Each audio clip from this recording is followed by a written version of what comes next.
What's up, everybody? This is RJAC, and I'm sitting here in the Slick campus in their studio, and I'm here with my guest, DannyBoy. How's it going, Danny? What up, RJ?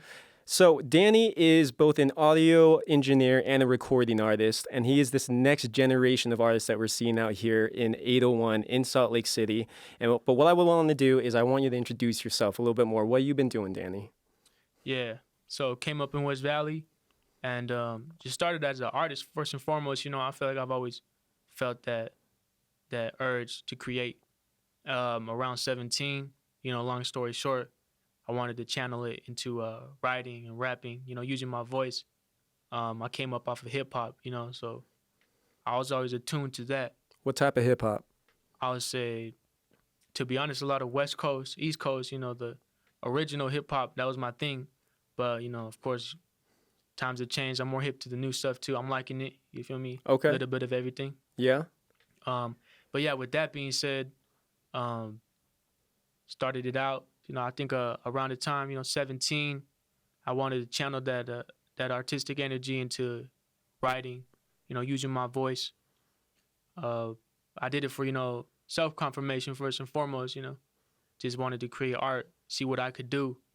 Little did I know in terms of the potential that I had, but just kept doing it, stayed consistent. At a certain point, I wanted to share it with others. I did that, and I feel like I really did like the response. And I think it was really based off what I was saying. I think people heard it. It spoke to them. Mm-hmm. It actually resonated something. Okay. One thing that you said is, like you had started at 17 and you would push through and you finally got some support. Now, if there's anything that, I know from some of my colleagues who are in the hip hop industry, sometimes it can be treacherous and sometimes it can be really unforgiving. And with you starting so young, did you feel any of that? Did you feel any of the pushback from the community? Were there any hard times that were really getting to you? Or were you able to just be focused and you pushed through until you're where we're here right now? Yeah, I hear what you're saying. I think, like I said before, I did it for self-affirmation, right? Or self-confirmation. I mean to say, like I did it just for out the strength, the love of the art. Mm-hmm. And then once sharing it to others, it becomes something else, right? Because it's not mine no more. It's all of ours, Yeah. So like receiving that feedback, you do receive a lot and you see what it comes with. That's when you get more into the mixing aspect of there's more to this than you think, Mm-hmm. Did your feedback just come from your listeners or the people that you promoted your music out to? Or did you have mentors, any type of leadership, anything like that? Yeah, I think it was really me being around the mentors, the engineers, and the producers that attuned my ear to what it should be and the potential. Because, I love the listeners because a song to them is a song, Mm-hmm. and what I'm saying, they're just gonna appreciate it out the strength. Yeah. But being around the producers and the engineers, the mentors, they were the ones correcting me, and I do appreciate that. Okay. So what was it like tough love? Was it very, very like supportive? What were these mentors like for you? I think it was more so like a constructive criticism, I would say. Okay, got you. It was more so like them teaching me little things that I didn't know because really I was doing this innately. Mm-hmm. Like I wanted to do this just cause. So I wasn't even attuned to like realizing I'm off beat because I was too paying attention of what I was saying. I just want to say something authentic. Mm-hmm. So even being on beat was something I had to learn, like at a young stages, things like that, little tips like that. The mixes, I didn't know what a mix was coming into it. So Mm-hmm. like I said, I just started out the strength of creating art, and then becoming immersed in the production aspect. That was all new. That was all a whole new experience. And I think any starting artist is gonna go through that, right? Yeah. That's for sure. Are your mentors local? Yep. Are you down to talk about some of them? Who Yeah, some of them are? yeah. My boy Jared Ray, most definitely. I feel like he showed me fundamentals, Okay. mixing, recording, tracking, just the fundamentals of mixing. I think he put me, he left me in good shape. I was in good hands. Little did I know too, right? Mm-hmm. Because you never know if what they are saying is accurate, right? Yeah. When you're being mentored or if they're lacing you up right. But I think what he did teach me, that's why I say him first and foremost, because now getting older and being more experienced, I look back on what he taught me and that's taken me a long way. Like, hey, he taught me right. Like, I set my levels good. You feel me? Mm-hmm. Yeah. Things like that. But him first and foremost, much love. And then my boy Mo taught me a lot. I think he saw himself in me, him being a Chicano and once being oblivious to this industry. Mm. Um, I pay a lot of homage to that, because I don't think he didn't have that head. He didn't have that other. He didn't have other raza, right there to look out. And I think that's what he saw. He's like, let me look out just because he could. So I think he had to go through the trenches a little bit, and then come back, and now with experience to come equipped with game to give to me. Mm-hmm. So he showed much love, and he still does. So we still doing our thing. And then other individuals too, like my boy Anthony, people like you, and then most recently Joe Hernandez is interning with him. Mm-hmm. Interning, my bad, just interning with him. It's a new thing, it's a new experience, it's humbling. I do it by choice, and just him taking me in. I appreciate that. It's so unorthodox too as an artist, having to and being immersed in this engineer atmosphere, right? Mm-hmm. And then trying to be creative. I feel like there's just two different realms. We're gonna get more into that though for sure. For sure. Well, I think it's even crazy too because yeah, you are a rapper, you are a songwriter, and then you develop this whole other ear for just pure sound, and then putting those two together, it's almost like you got these two different tools that you get to play with for one whole product, for one whole project. Most definitely. Do you see it in that type of perspective? Yeah, I do see it like that, and that the thing is that as I'm actually trying to juggle with both of them, I'm not carrying one higher up than the other. I'm actually trying to balance it. So I am an artist for sure, and I am trying to be an engineer for sure. I'm trying to steadily do both. I'm not trying to ignore another. Yeah, that makes sense. So let's talk about that balance. Word on the street is that you have a new project out. Is this project a product of this balance that you're talking about? Yeah, most definitely. I think the past bodies of work that I did put on, small bodies of work, of course, just little mixtapes. It was me just being immersed in the artist aspect and sending off to like my boy Jared or Mo, them helping me out right quick, just enough to get the time in, to get the just focusing on the artist. But this one, I had to step out my comfort zone. I had to, and I think even like Jared and Mo were helping me realize like, yo, you can start mixing your stuff. Like I would run to them with tracks and they would be like, so do it, and I'd be like, dang, all right, Yeah. But I had to really just come out the nest and take it on. You have to start somewhere, So this one was really me putting my hands on these faders, and tracking them and doing compression, EQ, stuff like that. And it goes more in depth, you feel me? I could talk about this all day, but really fundamentally trying to get the mixes up, Okay. And then, but still having support, but doing it at a more independent level. Okay. What is the name of this project? Back Down. Back Down. Can you open up what Back Down is? Yeah, I feel like fundamentally, to me, Back Down is the temptation, it's the vices. Back Down is kicking it with the homies, the females, and indulging in negative influences. Back Down is anything that that pulls me back down from my core. So being, I think anybody at this age, 20, it's like a coming of age. For me, I was realizing I'm at a crossroads. I could move up to different spaces. I have access to new information, new resources, especially in terms of engineering. Or I could stay stagnant and comfortable and go back down or stay back down with certain atmospheres or certain people, influences that don't want to change. Okay. And is this more like a journal, like a diary, or is this really, really personal, or is it kind of for the listeners to be able to resonate with their own stories of this type of situation that you go through at this age? I feel like every statement I make in terms of a verse or a project, a song, for me, like I said, it's a statement. And I think it's a chapter. That's how I see it. It's a chapter in my life. What do I have to say right now at this time being in the story? So Back Down was always, as an artist, it's always about connecting. So what do I have going on that could speak to you? And this is where I'm at right now, or where I was at. Because even Back Down was encapsulated at the time being. I'm already on something else. You feel me? Yeah. But at that time, Back Down, that's how I was feeling at a crossroads. You feel me? Do I go back down? Should I go back down? And to be honest, it is a reoccurring thing. It always will be. You feel me? Yeah, But that's life. that's something that I realized at the time being, especially being 20. It's like you're at that crossroads of like, where you going? Pick the path right now. You Mm-hmm. feel me? You're gonna stay right here. You're going down. You're going up, left and right. Um, but yeah, most definitely, it was just a statement. It's this is the chapter we're at right now. Okay. And so Back Down is the name of the EP, right? But you also have a track in there called Back Down. Correct.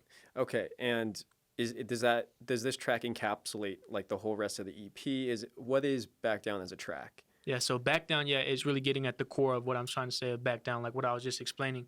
That's Gotcha. what back down is, and then the tracks around it is really of things that are deep to me that I wanna say Mm-hmm. that would go good with this. Okay. So what are the other tracks on there? I know that there is The Watcher, Mm-hmm. and then you've got Pressure, Yup. and then you've got Evictions. Evictions. Yup. So far, and from what you're saying, these are 4 different life stages that you've gone through on this EP. Yeah. Or still going. To be honest. Yep. Still going through. Mm-hmm. Okay. Are they all very, very similar? Are they different facets of your life? Mm-hmm. Can you kind of break down each track a little bit so that way, as these listeners are listening to your EP, they kind of know what to get into?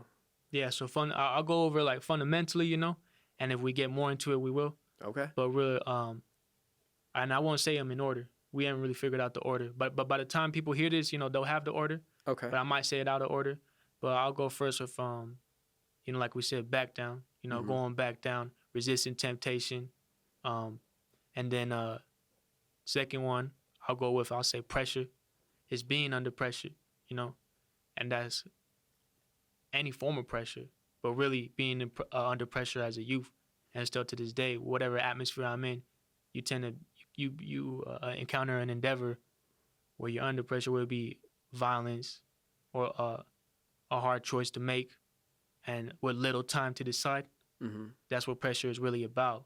But I'm really speaking towards the violence that because violence is being under pressure. Ain't nothing fun about that. So it's really, how does it feel to be under pressure? That's how I'm feeling, and I feel definitely if you've grown up around violence, then you felt pressure, so you'll relate to that one. Going on, I'll say evictions, self-explanatory.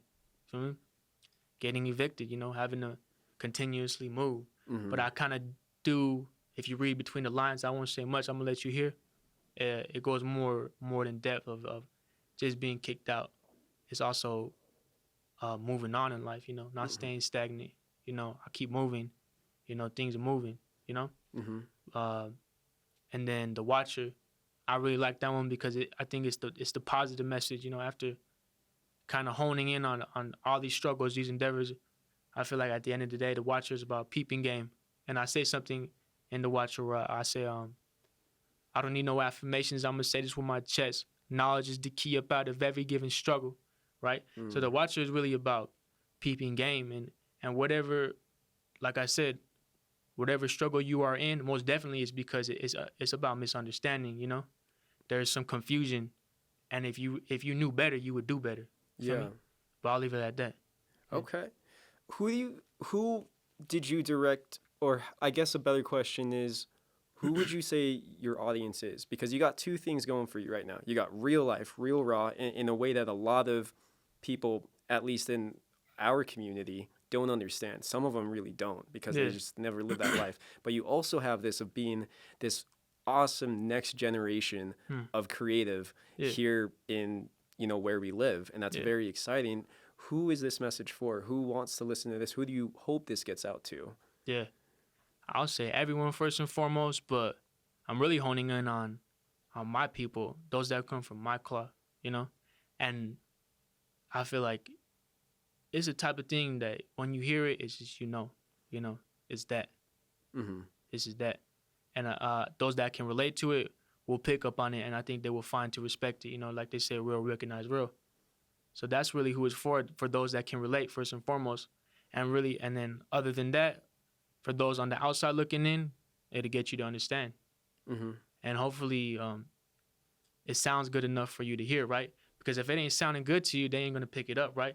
So that even going on to the engineering aspect of trying to get it to its full potential, so it can reach more ears, right? So it Mm-hmm. can sound good to the listener at first hears. Okay. And that's very, very ambitious. And we're really, really happy to have, the next generation of creatives Hmm. really be like that. Now, one thing I know about you personally, in the time that we've known each other, is you are very, very good about having a good heart for other creatives who are young or who are in a struggle. Hmm. Um, I guess one way that I'd like to push this interview is after these listeners are listening to this, like, are you hoping to convey any type of hope for them, or are you just hoping to let them know that there is another creative who's going through the same shit as they are? Yeah, What is it that you're hoping will be the influence of your yeah, music being out there? yeah. So I feel like in terms of creatives, I don't mind doing that. Yeah, I love looking out for other independent artists, right? Speaking to them too. But to be honest, it's not really speaking to artists too. It's just speaking to my everyday people. Cause I Gotcha. try, um, for me, I try to use what am I going through that can help you. You know, like what whatever I have to say, is that relevant for you to help you go through your day, right? So in terms of what I got going on in my statements, hopefully it resonates with you and helps you out Mm-hmm. and gives you some insight. Okay, cool.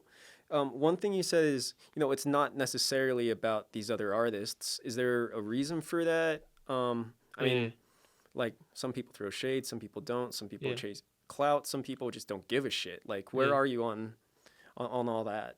yeah. In terms of like other artists, yeah, to be honest, if they acknowledge it and they can relate to it and they come from that, then most definitely it's for you. It'll speak to you. Okay, So I cool. feel like Yeah. it's not about us, it's about the art. I feel like that we all need to realize, Mm-hmm. right? So with that being said, yeah, that's why I feel like it's about the art. So it's something bigger than me that I'm creating, and I'm not too caught up in how I'm portrayed as a person right now, because really I feel like I'm focused on the art Mm-hmm. and the aspect of engineering. So so long as I'm doing it, it'll come to fruition, not of what's being seen. Does that make sense? Mm-hmm. Yep. After making this project, you say you're still dealing with stuff, but has finalizing this, has being at this point helped you at all as a creative? Yeah, most definitely. I feel like just the experience. I'm at a standpoint every time. As I keep pushing forward, I'm always staring from the rear view.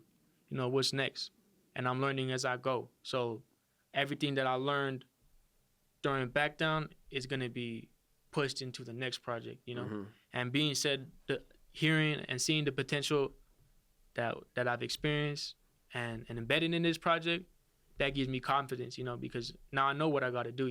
The steps get easier as I don't got to ask so much questions. I just got to do it. Does that Mm-hmm. make sense? So yeah, just everything that I've learned, I'm gonna just push it into the next thing as I should. So, with that type of mindset, do you like it? If someone were to ask you, "What's Danny in a year? What's Danny in 3 years? What's Danny in 5 years?" Like, do you have an answer, or is it just it's about the practice? Yeah, I would say, I mean, there's no telling, right? But most definitely, I'm trying to be consistent. So it'd be the same thing, but more developed, uh, stronger, better. So in hopes to evolve. You feel me? Mm-hmm. So that, but even better. So yeah, because I don't want to. I'm trying to stay on this course. You feel me? Yeah. So or that and more. So in terms of better engineering, better content, better rapping, Mm-hmm. and anything on the side, maybe a product, maybe uh, what is this? What's built around this besides the music, But in due time, we'll see what's good. Mm-hmm. I got a harder question for you, and this is just because I know that there are listeners right now who are older, who are people my age, and Yeah, we're all just super excited to be hearing what you're saying. And then there are some artists who are going to be like, well, you haven't gotten your stripes yet. You haven't been knocked down yet in a really, yeah, really heavy way, yeah, And I think we all know how to be as ready as you can be. But what yeah, do you say to, like those type of ideas, those thoughts, the inevitable, yeah. you know? So in terms of building stripes, what do you mean? Can you Well, run it back? well, yeah, just like in terms of the experience of being really knocked on your ass or Yeah, like really hitting a bottom level because a project didn't work out. yeah, Well, if that type of time has just been wasted, like mm-hmm. that is an inevitable thing for us as creatives. It drives us insane. Yeah. How like does that make you excited just knowing that these are things that you're going to be able to push through and learn from, or what is it for you like Hmm. when you see these type of challenges up ahead? Yeah, I hear you. I think that, like you said, that's inevitable, and that will happen. There will be things that just don't work, and life doesn't always work out the way you want it to. Mm-hmm. But and I've gone through those things that's been going, especially as an independent artist. You don't see everything behind the scenes, right? But I'm ready for. I think in terms of the long run, and it's almost like I got a chip on my shoulders, like you saying that. It makes me feel like, I do got something to prove, right? But I don't want to get too caught up in it because, like I said, as long as I do it, it'll show in due time. Like I'm not because I understand the dedication that I have. I understand that I really want it. Mm-hmm. Um, so if I know I got it, like I said, I do it for self confirmation. So I do this for self first and foremost, and I'm gonna do it regardless. Mm-hmm. Whether I've been doing it without much recognition. Does that make sense? And I'm gonna keep doing it regardless. And like I said, I try to stay in tune with doing it for me and the people. Because even little things of just being recognized by people by my community goes way farther than being recognized by a more influential artist in the community, or or someone more prominent, Mm-hmm. right? Because I just feel like I know that it really touched them. You feel me? Yeah, no, that makes a lot of sense. Mm-hmm. Now, I'm very excited to hear your perspective on this. I asked Joe the same question. I asked him, Mm. from where you sit, what is your perspective on our local hip hop or music industry? Yeah. With you being where you're at, with you being as young as you are, and for you to be able to put so much into the grind at such a young age, Yeah. you probably have a very different perspective, or maybe you do have the same perspective. But Yeah. what is your perspective of Utah's music, or maybe even just hip hop scene? Yeah. I feel like looking around Utah, I think we need to uplift the culture. We need to get more involved. We need to come more outside. We gotta we gotta and this is even something I'm gonna say as for myself too. We gotta create our own opportunities. You feel me? Mm, And even being an independent artist, I'd had to create my own opportunities. Even me, I reached out to you for this. mm-hmm, Um, as an independent artist, everything I do, and I say this in the most humblest way, and any independent artist can relate. Everything we do comes out of our own pockets. Does that make sense? yeah, So I think Utah's, and even that goes for me. I feel like a lot of us we have this mindset like someone's coming to help. Ain't nobody coming, mm, and maybe they will, but we can't sit around and wait. And that's how I feel too. Like I ain't gonna sit around and wait for someone to interview me. I'm gonna reach out to the boy RJ and we're gonna get this going. let's go. Yeah, feel me. So I would say we gotta create our own opportunities. That's powerful. Mm. That's huge. Yeah. Where do you think a lot of young artists miss that? Like I said, I think it's that they become dependent. But that's the whole thing about being an independent artist is that you get up and get it on your own. So I feel like they become too dependent, become too immersed in. I say this. I don't want to sound negative, but they almost become like groupies. You feel me? Like I mean, that's real. yeah, That's they real just talk. lean on others in hopes that you're gonna save me. In hopes that you're gonna put me on. And really, you just gotta recognize: is it true love or is it not? You feel Mhm. me? So, and if there ain't no love there, you gotta love yourself. So you gotta do for self. So we gotta, if you really independent, then be independent. Put yourself on, move up, take the stairways. Everybody want the elevator. Mhm. So yeah, So, one of these huge record companies come in. They're like, "DannyBoy, you're the next big thing. yeah. You're independent. Do you Mhm. do you want to stay independent? How would you ride that game? How would you do it if you could?"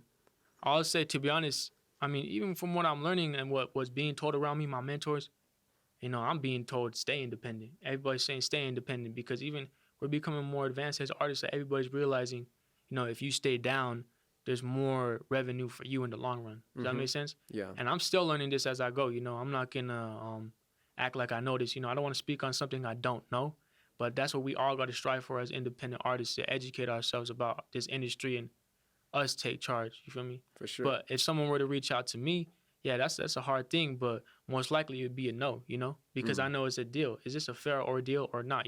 Is this a you take 90 and I get 10? Got you. So it's just thinking logical. But I think I'm aware enough to recognize what's a fair deal and what's not. I feel that. Yeah, That's some fucking fire, man. most definitely.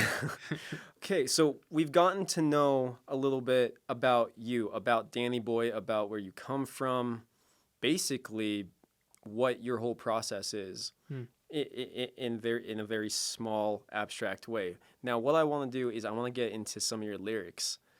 Hell yeah, let's do it. There's some stuff in there that really sticks out, and there's this one. It's on Back Down. It's but they glorify murder, but they ain't killing shit. Yeah.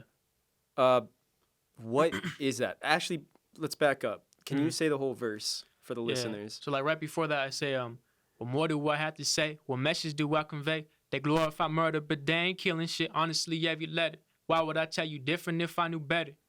So even with that being said, that closes that statement. Okay. You know, I was kind of thinking of, you know, what more do I have to say? What message do I convey? And I was just really realizing, you know, I ain't gonna say no names. It's a lot of artists, you know. We tend to, I'll say we because I'm not gonna act like I'm better. You feel me? So I'll say we because I might do that too. Yeah. But I tend not to. That's what I'm saying. Why would I tell you different if I knew better? But murder is glorified in our social media, in the television, movies. It's glorified. You feel me? And then we go and do it.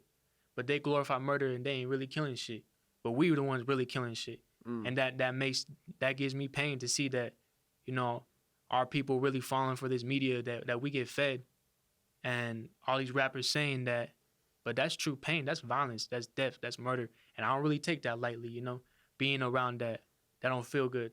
You feel me? So I know, I feel like that statement right there, it really meant something to me to say that, because I know when someone hears that, I hope it pierces through their ears. You feel me? Like, and you know, they glorifying murder, but they ain't really killing shit. You know, watch out. You know. Yeah, no, it's heavy. Yeah. Like you hear it, that's for sure. Mm-hmm. Let's talk about some of your other lyrics. What else you want to introduce to the people? Let me think right off the top. Yeah, I got some. So somewhere along those lines on the same track, Back Down. You know, I say, I can't glorify the streets without the repercussions. Felonies deny bail, forgotten when you're in jail. Rise and fall, I saw it all. Don't want to be another defendant in the court of law. But really going to the core of that, you know, I can't talk about the streets without the repercussions. You know, I'm gonna talk about both sides. Yeah. That's something that I've always appreciated from my favorite predecessors, that they spoke upon both sides. You feel me? But yeah, I can't glorify that, and that just builds on to what I was just saying before. You know, I really want to give you the truth. You know, like there's repercussions to that, because I see we tend to talk about the gun tooting and the consumption. But we never talk about what comes after, the pain, and who else it hurts. It hurts us and it hurts others around us, you know. So, you know, I can't glorify that without speaking upon the other side of the fence that ain't so, the whole mystique around that, it ain't so good. You feel me? Yeah, Yeah. I get that. Yeah. Give me one more. One more? Okay. Yeah. Let's see. Oh yeah, pressure. Yeah. There you go. There's a hard ass one I'm thinking about. Everybody's packing because everybody's packed. I'm the voice of the veil. Let alone West Valley speaks for itself. But even that statement is so strong. I feel like everybody's packing because everybody's packed. You know, homies are strapped because their homies are strapped. You feel me? And it's a mess. You know, because if you think about, I think one day I realized that. You know, I ain't gonna disclose too much, but being around something, you know, and being around the homies, and I realized, you know, like, damn, we coming equipped because they equipped. You know, if they didn't have it, we wouldn't have it. It's like a ripple effect. Yeah. So it's just going back and forth. It's like, and it's almost sad to say because we're going to kill each other. You know, everybody's packing because everybody's packed. And it's a shame, you know, but that's just the way it goes, you know. I think statements like that, I make a lot of statements too that I might stumble upon a statement that does not have a solution. You feel me? I don't know if there's a solution to that. Yeah. But I'm going to put it in your face to realize, you know, that goes, because that's something so powerful that there's just some things that are out of my hands, out of all of our hands, you know? Yeah. But that's something definitely that'll keep on going. It's a real conversation that needs to be identified. It's almost like a fucking elephant in the room. Yeah. But you got a homie on that track, right? Yeah, my boy Peso Villa. Okay. Yeah. Been trying to bring him around most definitely. He got the potential. He'll be around, you know. Just trying to bring that into fruition, you know. And he's been popping up, but more rappers like Peso Villa, my boy Tremendo. Um, I think I just want to be able to influence them. I know they're influential, but I want to influence them in the aspect of production. Bring them in these spaces Oh, okay. because they definitely they've stayed dedicated to their core element. They have the artistry. Mm-hmm. They got that. That's for sure. But in terms of breaking into this industry, I want to kick the door down. Not even just for them, for more yet to come. Yeah. Being the homie that engineers. Like, yo, I got the mic, I got the interface, I know the knowledge. Mm-hmm. We are not we can't be held back no more.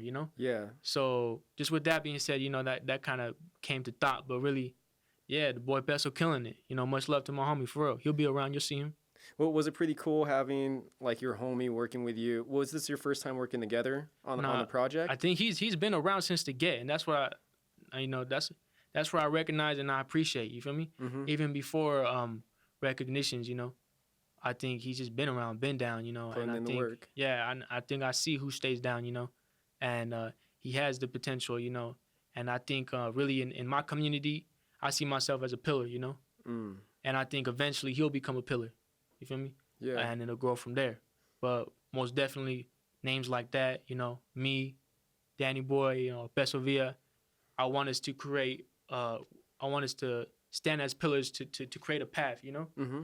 because I feel like somebody got to represent the Ville. Somebody got to go really hard for it. And Yo. I'm dedicated to that. I'm Yeah. gonna do that. I love the community. I get that. Well, I identify you as a pillar of our community. I see what you're doing. And to wrap this up, as being a pillar of our community, I want to know what message you really have for our listeners, for our local artists, for the creatives, for the people who are going to be listening to Back Down. Yeah, Yeah. I'll say to my community, I'll just really tell them stay down and be aware. I want to raise awareness, so I want to influence them in a manner that in their best interest. You feel me? I hold them in my best interest. I think about them. Mm-hmm. Like I said, going back on the lyrics, I want to give you food for thought. So my message to you is really play back my tracks. And the core element to that is peep game. You feel me? Mm-hmm. Don't go back down. Things like that. Yeah. So I'll say listen to the music and you'll find messages in there for you if they speak to you. Play it back if you have to. But really, I would say I'm speaking in your best interest. You feel me? Got you. All right, well, to wrap this up and to finalize this, you got any last things you want to say? Any shout outs? Anything you want to plug? Yeah, first and foremost, I want to shout out West Valley, the whole community, all of 35th to Redwood, down to 56, and the whole community, you feel me? Mm-hmm. I love my people, you feel me? And I hope they recognize, this is who I do it for. And, my family, my moms, my pops, we're going to keep going hard. The homie Peso Villa, Tremendo, and then other names that I can't say, Mm-hmm. but I know they're watching and hearing, for the people that have been down, I just want to shout them out. I want to shout out all my mentors, everybody that's been in these atmospheres with me, that's recognizing, you feel me? We're going to keep going hard, but I want to shout out my people, you know who you are. Hell yeah. Well, Danny, I'm super excited for everything that you got going on. I am so happy to have been able to sit down with you and for you to welcome me back in here. Everybody, listen to Back Down as soon as it comes out. DannyBoy. Yeah.